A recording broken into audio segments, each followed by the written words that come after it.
Good Friday morning, everyone. Meteorologist Stone Schaefer here with your May 17th 1-minute forecast. Take a look at our satellite and radar. Clear, sunny skies over much of the state. Maybe a light cloud cover up to the northwest, but many are not going to see much until we get later in the afternoon and we start to see that chance of thunderstorms developing. Temperatures right now are from the lower 60s all the way to the mid 70s. A little warmer right now into the south central southwest, but we've got some areas up to the north central Newburgh, Turtle Mountain area where you're in the upper 60s to the lower 70s. Your highs for this afternoon still got some warming up to do. Those will be right around 3 to 4 p.m. when we see our highs, and that's what we're going to be looking at.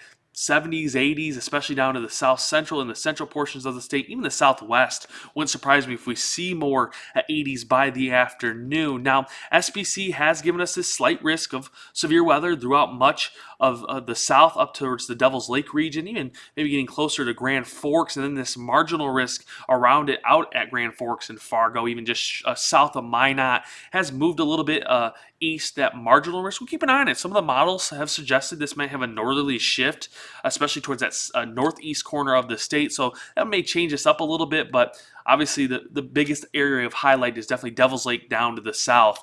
Take a look at our storm threats for this afternoon into the evening. Tornado, very low risk. Hail is going to be up to an inch or a quarter, and then winds right around 70 miles per hour, especially in the south central up to the northeast towards Devil's Lake. Well, thunderstorm timing for this afternoon does last into the night. First thunderstorms will start to pop up 3 to 6 p.m., but wouldn't surprise me if we got some out there in eastern Montana right around 2 to 2:30. It will move east, reach the central portions of the state right around 6 to 9 p.m., and then out there to the east 9 to 11 p.m. And PrecisionCast sort of agrees with that as well. Thunderstorms starting to develop 3 to 4, moving to the east. But again, there could be two waves of this. There will be a first wave in front of that front right around 5 to 6 p.m. that could see maybe the biggest threat being hail, and then as we get through the night, we'll have that front roll through, brings in some thunderstorms, brings in some heavy winds. There still will be some hail chances as well as that moves through, and then we'll have rain throughout the night into tomorrow morning before we dry off, and we'll have a nice sunny Saturday into a sunny Sunday, some light rain chances late Saturday to the north. 10-day temperature trend shows this will be the warmest day of the next 10. We'll have 60s and 70s for the weekend and 60s for all of next week.